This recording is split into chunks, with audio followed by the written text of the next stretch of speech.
గవర్నర్ను కలిసిన అనంతరం వైకాపా అధ్యక్షుడు జగన్ మీడియాతో మాట్లాడుతున్నారు. ప్రత్యక్ష ప్రసారం ద్వారా చూద్దాం.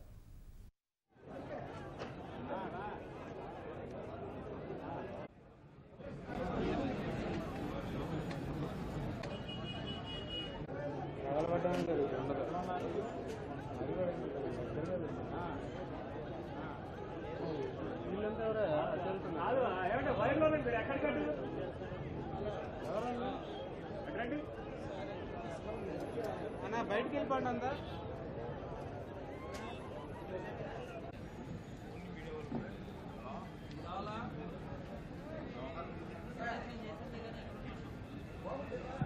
పనిచేస్తుందా? ఆడియో పనిచేస్తుందమ్మా, అది ఇస్తావా?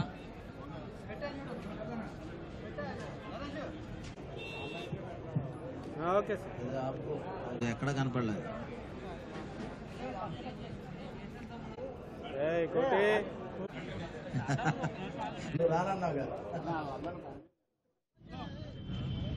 గవర్నర్ గారిని కలిసి ఆంధ్ర రాష్ట్రంలో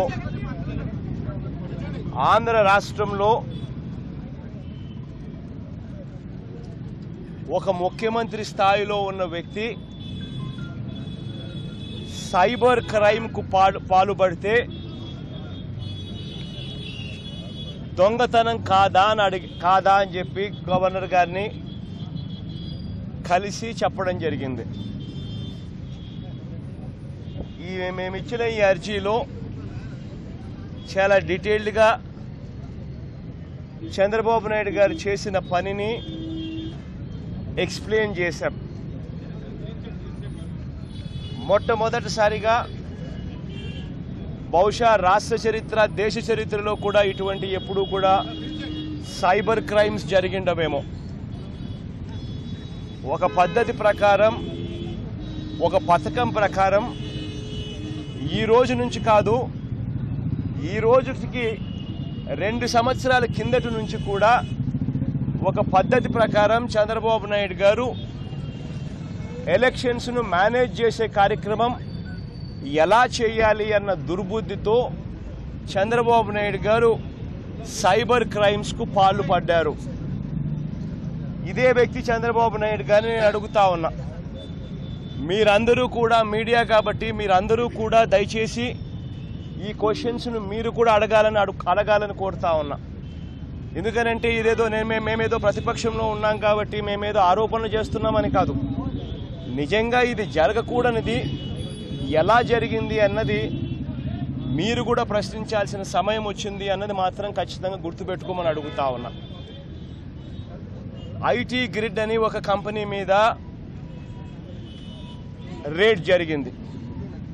ఐటీ గ్రిడ్ అని చెప్పి ఒక కంపెనీ మీద రేడ్ జరిగినప్పుడు ఆశ్చర్యకరమైన విషయాలు బయటకు వచ్చాయి. తెలుగుదేశం పార్టీకి సంబంధించిన సేవామిత్ర యాప్,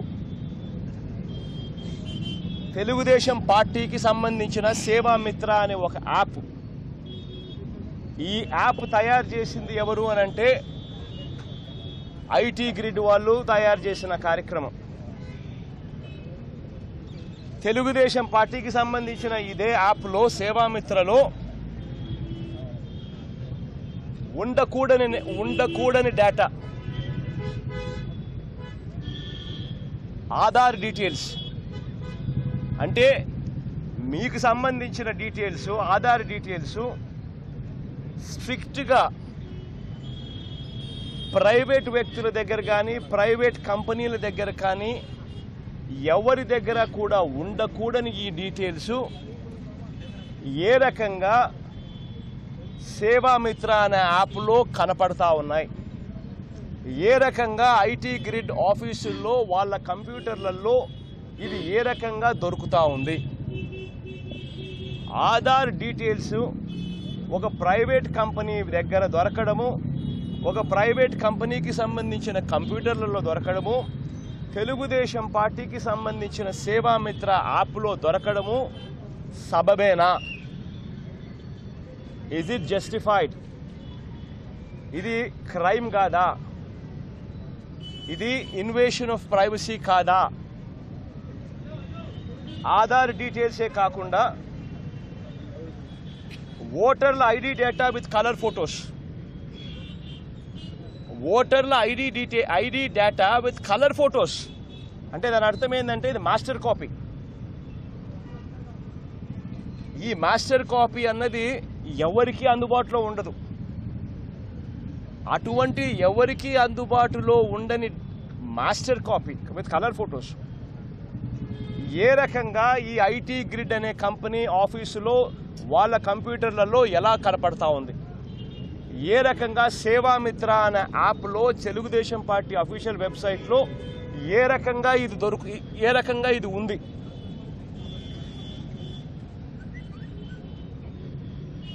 అంటే కేంద్ర ఎన్నికల సంఘం డేటా, ఇంతకుముందు ఆధార్ డేటా అంటే కేంద్ర ప్రభుత్వం హోంశాఖ మినిస్ట్రీ పరిధిలోని డేటా. మూడోది బ్యాంక్ అకౌంట్ డీటెయిల్స్, రాష్ట్రంలో ఉన్న ప్రజలకు సంబంధించిన బ్యాంక్ అకౌంట్ డీటెయిల్స్. అంటే నారాయణకి ఉన్న bank account details Chandrababu Naidu దగ్గర ఉంది, సేవామిత్రలో యాప్లో దొరుకుతుంది, కనపడతా ఉంది. ప్రైవేట్ వ్యక్తులకు సంబంధించిన బ్యాంక్ అకౌంట్ డీటెయిల్స్ ఏ రకంగా ఐటీ గ్రిడ్ ఆఫీసుల్లో వాళ్ళ కంప్యూటర్లలో ఏ రకంగా ప్రత్యక్షం అవుతా ఉంది, ఏ రకంగా చంద్రబాబు నాయుడు గారి తెలుగుదేశం పార్టీకి సంబంధించిన యాప్ సేవామిత్రలో ఏ రకంగా ప్రజలకు సంబంధించిన వాళ్ళ వ్యక్తిగత బ్యాంక్ అకౌంట్ డీటెయిల్స్ ఏ రకంగా ప్రత్యక్షం అవుతా ఉన్నాయి. అంటే ఒక మనిషికి సంబంధించిన ఆధార్ డీటెయిల్స్ మీ దగ్గర ఉన్నాయి, ఒక మనిషికి సంబంధించిన బ్యాంక్ అకౌంట్ డీటెయిల్స్ మీ దగ్గర ఉన్నాయి, ఒక మనిషికి సంబంధించిన కలర్ ఫోటోతో సహా కూడిన ఎలక్టోరల్ డీటెయిల్స్ మీ దగ్గర ఉన్నాయి. అంటే దాని అర్థం ఏంది? రేపొద్దున మీరంతకు మీరే ఆధార్ డీటెయిల్స్ మీ దగ్గరే ఉన్నాయి, బ్యాంక్ అకౌంట్ డీటెయిల్స్ మీ దగ్గరే ఉన్నాయి. మీరు రేపొద్దున ఏం చేసినా కూడా ప్రజలు మోసపోరా, ప్రజలు అమ్ముడుపోరా, ప్రజలు నాశనమైపోరా? ఈ రకమైన డీటెయిల్స్ ప్రైవేట్ వ్యక్తుల దగ్గర ఉండకూడదు, ప్రైవేట్ సంస్థల దగ్గర ఉండకూడదు. అలాంటిది ఇటువంటి డీటెయిల్సే కాకుండా చంద్రబాబు నాయుడు గారు గత 2.5 సంవత్సరాలుగా రకరకాల సర్వేల పేరుతో ప్రజల దగ్గర నుంచి ఏకంగా గవర్నమెంటే వాళ్ళ దగ్గరికి వెళ్ళి సర్వేలు చేసింది. పల్స్ సర్వే అని, ఆర్టీజీఎస్ అని రకరకాల పేర్లతో చంద్రబాబు నాయుడు గారు ప్రజల దగ్గరికి వెళ్ళి వాళ్ళ ప్రతి ఇంటి తలుపు కొట్టి ఏకంగా గవర్నమెంట్నే పంపించి సర్వేలు చేయించినారు. ఆ సర్వేలు చేసిన ఆ డేటా కూడా చంద్రబాబు నాయుడు గారి సేవామిత్రలో అవి కూడా అనుసంధానం చేశారు. అంటే ఇవన్నీ కూడా అనుసంధానం చేసి సేవామిత్రలో రిజిస్టర్ అయిన తెలుగుదేశం పార్టీ నాయకులకు వాళ్ళ ట్యాబులకు ఈ డేటాను పంపించినారు. పంపించిన తర్వాత ఆ తెలుగుదేశం పార్టీ నాయకులు వాళ్ళ గ్రామాలలో ఈ ట్యాబ్ తీసుకుని ప్రతి ఇంటికి వెళ్ళి ప్రతి ఇంట్లోనూ సర్వే చేశారు. ఈ ఓటర్ ఎవరు, ఈ ఓటర్ ఏ పార్టీ వైపు మొగ్గు చూపుతా ఉన్నారు, ఈ ఓటర్ తెలుగుదేశం పార్టీకి ఓటేసే పరిస్థితి ఉందా, ఈ ఓటర్ వైసీపీకి ఓటేసే పరిస్థితి ఉందా, ఈ ఓటర్ ఎవరి పక్షాన ఉన్నాడు అని చెప్పి ఈ డీటెయిల్స్తో తెలుగుదేశం పార్టీ నాయకులు గ్రామాలకు వెళ్ళి సర్వే రిజిస్టర్ అయి ఉన్న సేవామిత్రలో రిజిస్టర్ అయి ఉన్న తెలుగుదేశం పార్టీ నాయకులు గ్రామాలకు వెళ్ళి చేసిన పని ఇది. ఆ తర్వాత ఎవరైతే వాళ్ళకు ఓటేయరో అని చెప్పి ఆ సర్వేలలో తేలితే ఆ ఓట్లన్నీ కూడా ఒక పద్ధతి ప్రకారం, ఒక పథకం ప్రకారం గత 2 సంవత్సరాలుగా డిలీట్ చేయడం మొదలు పెడతా ఉన్నారు. 2 ఓట్లను యాడ్ చేయడం మొదలు పెడతా ఉన్నారు. అంటే వాళ్ళకు అనుకూలంగా ఓటు వేస్తా ఉన్నాడు అని చెప్పి ఎవరైనా అనిపిస్తే వాళ్ళ ఓట్లు ఒకటి కాదు 2 ఓట్లు కనిపిస్తూ ఉన్నాయి. అంటే ఓట్లు ఒకవైపున డూప్లికేట్ ఓట్లను క్రియేట్ చేయడం, ఒకవైపున ఓట్లు పెంచడం, రెండో వైపున అనుకూలంగా ఉన్న ఓట్లను ఒక పద్ధతి ప్రకారం తొలగించడం. గత 2 సంవత్సరాలుగా చంద్రబాబు నాయుడు గారు ఒక పథకం ప్రకారం చేస్తూ వస్తూ ఉన్నారు. ఇది చేస్తూ ఉన్నాడు చంద్రబాబు నాయుడు గారు అని చెప్పి మేము 2018 సెప్టెంబర్లో ఎలక్షన్ కమిషన్ వాళ్ళు మొట్టమొదటిసారిగా ఎలక్షన్ రోల్స్ రిలీజ్ చేస్తున్నారు. సెప్టెంబర్ 2018 సెప్టెంబర్లో వాళ్ళు ఎలక్టోరల్ రోల్స్ రిలీజ్ చేస్తే మొత్తం ఆ రోల్స్ అన్నింటినీ కూడా పూర్తిగా మేము స్టడీ చేసినాం. ఎందుకు మా భయం ఎందుకు అని అంటే చంద్రబాబు నాయుడు గారు ఇటువంటి అన్యాయమైన పనులు చేస్తూ ఉన్నాడు కాబట్టి మా భయం ఏమిటి అని అంటే లాస్ట్ టైం మేము ఓడిపోయింది కేవలం మాకు చంద్రబాబు నాయుడు గారికి మధ్య ఓట్ల తేడా కేవలం 1%, 5 లక్షల ఓట్లు. అందుకనే ప్రతిదీ కూడా చాలా జాగ్రత్తగా చూడాలన్న దృక్పథంతో మొత్తం ఎలక్టోరల్ రోల్ సెప్టెంబర్లో పబ్లిష్ అయితే మొత్తం దాని మీద స్టడీ చేసి అందులో 56 లక్షల ఓట్లు రకరకాల పారామీటర్స్తో డూప్లికేట్ ఓట్లు డబుల్ ఓట్లుగా నమోదై ఉన్నాయి అని చెప్పి లెక్కలు తేల్చినాం. 1 individual having 2 votes using same voter ID, voters of invalid age, duplicate votes where voter name, father, husband name, house number, age and gender are the same. ఇలా రకరకాల కేటగిరీస్లో voters who have both in Andhra Pradesh and in Telangana, ఇలా రకరకాల కేటగిరీస్లో 56 లక్షల ఓట్లను ఆ టైంలో మేము ఐడెంటిఫై చేసి కోర్టులో కేసు వేసినాం. కోర్టులో కేసు వేసి 24 పెన్ డ్రైవ్లు కోర్టులకు సబ్మిట్ చేసినాం. సిఈసికి రిపోర్ట్లు ఇచ్చినాం. సిఈసికి మేము రిపోర్ట్లు ఇచ్చిన తర్వాత ఆశ్చర్యకరం ఏంటంటే సిఈసికి మేము రిపోర్ట్లు ఇచ్చి కంప్లైంట్ ఫైల్ చేసిన తర్వాత ఇవన్నీ మారుస్తారు, ఇవన్నీ మార్పు జరుగుతాయి, ఇవన్నీ యాక్షన్ తీసుకుంటారు అని అనుకుంటే, ఎంక్వైరీ చేసి వెరిఫై చేస్తారని అనుకుంటే వెరిఫై చేయకుండా యాక్షన్ తీసుకోకుండా ఏకంగా జనవరి వచ్చే నాటికి అవి ఇంకా 3 లక్షల ఓట్లు డూప్లికేట్ ఓట్లు పెరిగాయి. అంటే 59,16,000 ఓట్లకు చేరినాయి. అప్పుడు మేము మళ్ళీ జనవరిలో మళ్ళీ ఎలక్షన్ కమిషన్ను మళ్ళీ వెళ్ళి కలిసి ఎలక్షన్ కమిషన్కు మళ్ళీ స్వయంగా నేను రిప్రజెంట్ చేసి మళ్ళీ ఒకసారి వాళ్ళకు 24 పెన్ డ్రైవ్లు మళ్ళా వాళ్ళకి ఇచ్చి 59 లక్షల ఓట్లకు సంబంధించిన డీటెయిల్స్ అన్నీ కూడా వాళ్ళకి మళ్ళా ఇచ్చి ఇన్ని డూప్లికేట్ ఓట్లు ఉన్నాయి అని చెప్పి వాళ్ళకి అర్థమయ్యేట్టుగా చెప్పి తెలుగుదేశం పార్టీ ఏ రకంగా ఒక పద్ధతి ప్రకారం ఇటువంటి పనులు చేస్తూ ఉన్నారు గత 2 సంవత్సరాలుగా అని చెప్పి ఎక్స్ప్లెయిన్ చేసి మళ్ళీ వచ్చినాం. వచ్చిన తర్వాత దాంట్లో భాగంగానే దాని ఫాలో అప్ యాక్షన్గా ఫామ్ 7s కూడా ఫిల్అప్ చేసి ఎలక్షన్ కమిషన్కు రిక్వెస్ట్ చేస్తూ ఉన్నాం. ఫామ్ 7 అంటే ఏంది?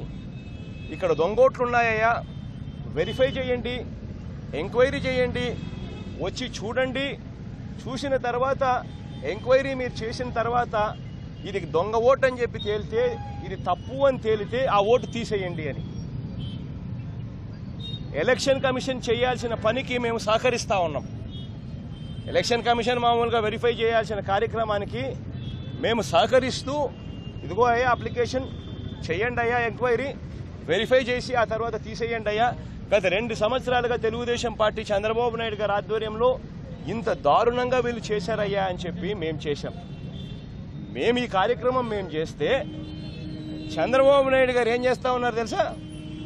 ఆంధ్రప్రదేశ్ పోలీసులను పంపించి form 7 application, voter deletion application పెట్టడం తప్పన్నట్టుగా హెరాస్మెంట్. ఏ రకంగా హెరాస్మెంట్ అంటే ఇది? ఎందుకండి హెరాస్మెంట్?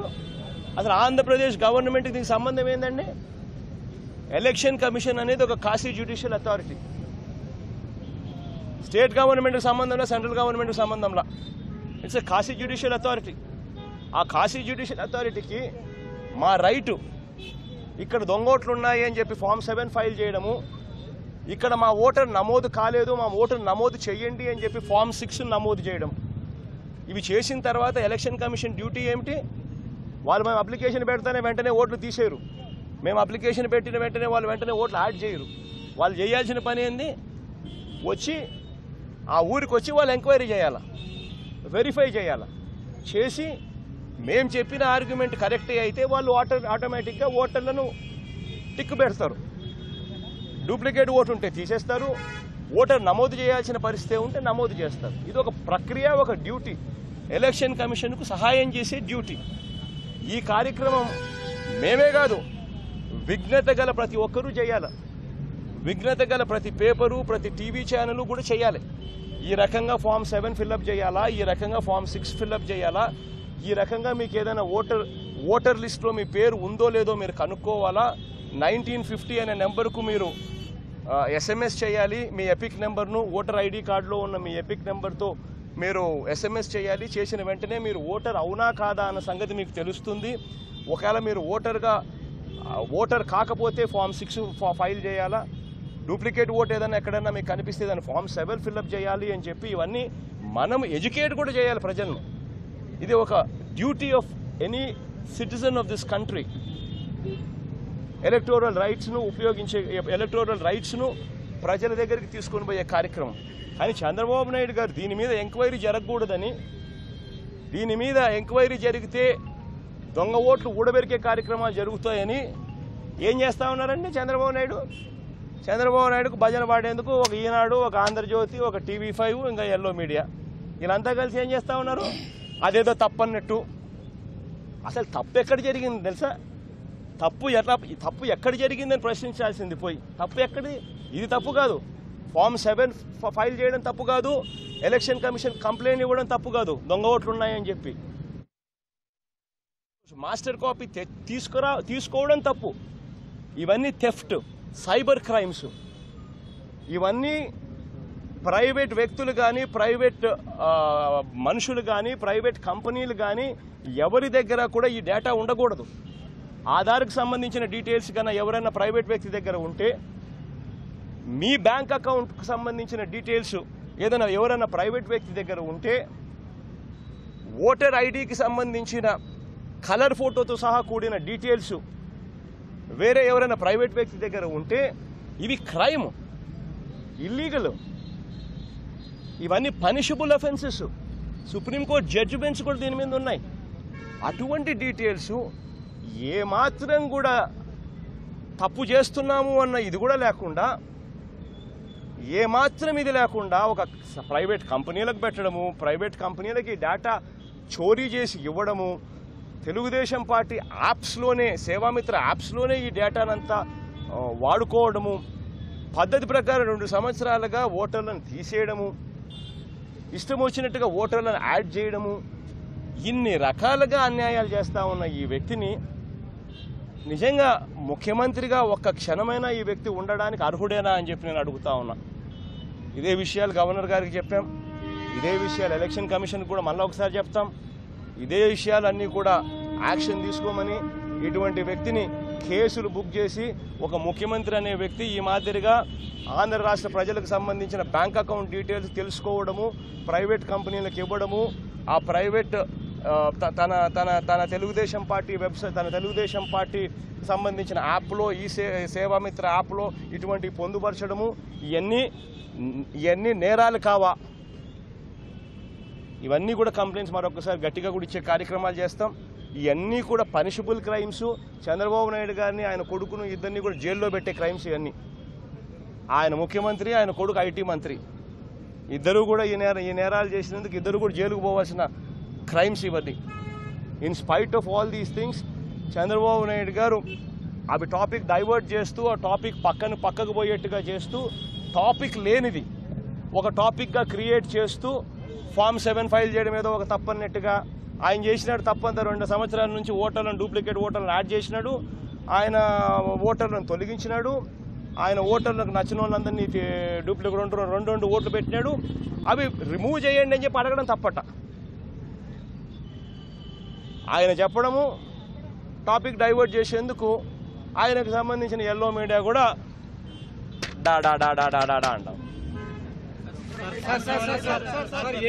ఏపీ ప్రభుత్వం తెలంగాణ ప్రభుత్వం మీద ఈ అంశానికి సంబంధించి కేసు వేస్తుంది. అదే హైదరాబాద్ లో ఫిర్యాదు చేయడానికి దానికి సంబంధించి కొంచెం ఇట్లా చెప్తా. నువ్వే ప్రశ్న అడుగుతున్నావు కదా, నేను ఒకటి అడగాలనుకుంటా అబ్బా.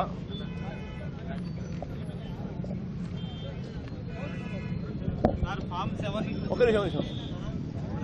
దొంగతనం అన్నది ఎక్కడ జరిగితే అక్కడ కేసు పెడతారు. దొంగతనం అనేది ఎక్కడ జరిగితే అక్కడ కేసు పెడతారు.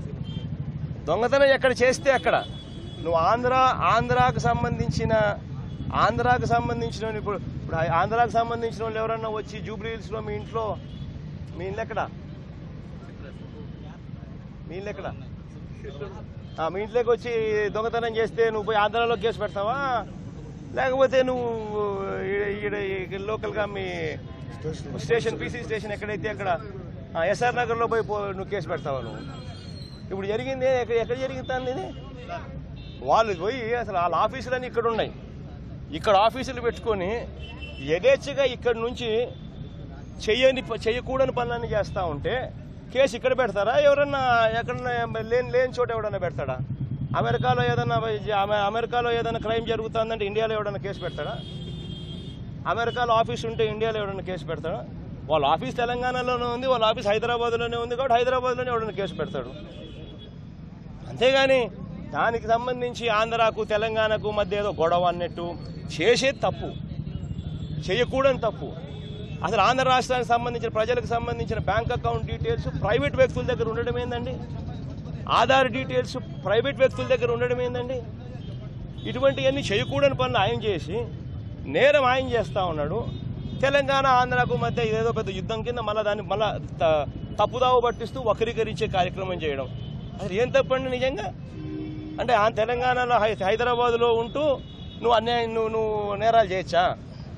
ఆ నేరాలు చేసినానని చెప్పి ఎవడన్నా పోయి కంప్లైంట్ చేస్తే తెలంగాణలో ఆఫీస్ ఉంది కాబట్టి తెలంగాణలో ఎవడన్నా వాళ్ళ ఆఫీస్ ఇక్కడే ఉంది కాబట్టి వాళ్ళు ఇక్కడి నుంచే చేస్తూ ఉన్నారు కాబట్టి ఎవడన్నా పోలీస్ స్టేషన్ పోయి కంప్లైంట్ చేస్తే పోలీసులు పోయి ఆ ఆఫీస్ మీద రేడ్ చేస్తే ఆంధ్ర తెలంగాణకు మధ్య గొడవలా? ఎక్కడండి అన్యాయం?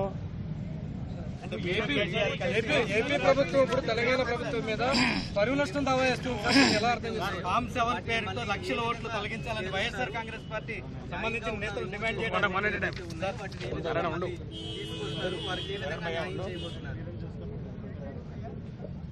ఈ రకంగా 59 లక్షల ఓట్లకు సంబంధించిన డీటెయిల్స్ 24 పెన్ డ్రైవ్స్లో గత 2 సంవత్సరాలుగా చంద్రబాబు నాయుడు గారు ఎలా చేశారు, ఏం చేశారు అని చెప్పి డీటెయిల్డ్గా చెప్పాం. ఈ 59 లక్షల ఓట్ల మీద ఎంక్వైరీ చేయండి అని చెప్పి ఫామ్ 7s కూడా ఫిల్అప్ చేసే కార్యక్రమాలు కూడా చేశాం. మనం ఫామ్ 7 మనం ఫిల్అప్ చేస్తాము అని అంటే దాని అర్థం వాళ్ళ ఓట్లు తీసేస్తారని కాదు. ఎలక్షన్ కమిషన్ రిక్వెస్ట్ చేయడం, అయ్యా రండి అయ్యా ఈ ఊరిలో దొంగోట్లు ఉన్నాయి, ఈ ఊర్లో చంద్రబాబు నాయుడు గత 2 సంవత్సరాలుగా చేసింది ఇదే పనే, 1 ఓటును 2 ఓట్లుగా చేసినాడు, మా వాళ్ళ ఓట్లను తొలగించేసినాడు, ఈ ఎంక్వైరీ చేయండి, వెరిఫై చేయండి, వెరిఫై చేసిన తర్వాత దీంట్లో తప్పున్నాయి అని అంటే తీసేయండి అని చెప్పి దట్ ఈస్ ఫామ్ 7. ఫామ్ 7 అంటే మనం ఫైల్ చేసిన వెంటనే వాళ్ళు తీసేస్తారు కాదు, ఎవడు తీసేయడు అట్లా. ఫామ్ 7 ఫైల్ చేస్తే దాని అర్థం ఏంటంటే రిక్వెస్ట్ ఫర్ ఎంక్వైరీ అని. Form 7 initiates request for enquiry. Form 7 initiates request for enquiry. ఆ రిక్వెస్ట్ ఫర్ ఎంక్వైరీతో ఎలక్షన్ కమిషన్ వాళ్ళు వచ్చి వెరిఫై చేసి తప్పులు దొరికితే తప్పులు నిజమని చెప్పి తెలిస్తే తీసేస్తారు. ఒకవేళ తప్పులు దొరకలేదనుకో ఏం చేయరు, యథావిధిగానే ఉంటాయి. ఫామ్ 7 ఫైల్ చేయడం తప్పు కాదు, నేరం కాదు. నేరం ఏమిటి, తప్పేమిటి అని అంటే ఫామ్ 7 ఫైల్ చేయడం కాదు. నేరం ఏంటి, తప్పేంటి అని అంటే ఆధార్ కార్డ్ డీటెయిల్స్ తీసుకోవడం నేరం. నేరం ఏంటి, తప్పేంటి అని అంటే ప్రజలకు సంబంధించిన బ్యాంక్ అకౌంట్ డీటెయిల్స్ తీసుకోవడం తప్పు, అది నేరం, అది తప్పు. నేరం ఏంటి, తప్పేంటి అని అంటే నీకు సంబంధించిన photo, colour photo, master copy ఎవరి దగ్గర ఉండదు, అది ఎలక్షన్ కమిషన్ దగ్గరనే ఉంటుంది. వాళ్ళ దగ్గర నుంచి దొంగలించి నీ వెబ్సైట్లో నీ యాప్లో పెట్టుకోవడం తప్పు, అది నేరం. ఇవి నేరాలు. మీరు నిజంగా సిన్సియారిటీ ఉంటే క్వశ్చన్ చేయాల్సినట్టు ఇవి క్వశ్చన్ చేయండి. ఒక ముఖ్యమంత్రి నిజంగా ఈ మాదిరిగా చేయగలిగితే రేపొద్దున ఎవరికి భద్రత ఉండదు. రేపొద్దున మీకు సంబంధించిన బ్యాంక్ అకౌంట్ డీటెయిల్స్ ముఖ్యమంత్రి ప్రైవేట్ కంపెనీలో దొరుకుతూ ఉంటే రేపొద్దున ఆ బ్యాంక్ అకౌంట్ దాన్ని ఏం చేస్తే మీరు ఏం చేయగలుగుతారు? ఆధార్ డీటెయిల్స్ అనేవి ఎవరికి అందుబాటులో ఉండకూడదు. కానీ నీ ముఖ్యమంత్రి దగ్గర అందుబాటులో ఉన్నాయి అని అంటే ఆ ముఖ్యమంత్రి ఆధార్ డీటెయిల్స్ ప్రైవేట్ కంపెనీకి ఇచ్చినాడు అని అంటే ఆ ప్రైవేట్ కంపెనీ ఆధార్ డీటెయిల్స్తోనూ నీకున్న బ్యాంక్ అకౌంట్తోనూ ఏమైనా చేయొచ్చు. రేపొద్దున నీకు జీతం పడింది, నీ జీతం నీ దగ్గర నుంచి నీ బ్యాంక్ అకౌంట్లో నుంచి చంద్రబాబు నాయుడు అకౌంట్లో లేకపోయినా ఎవడు దాని గురించి ఏం మాట్లాడలేని పరిస్థితి. అన్నా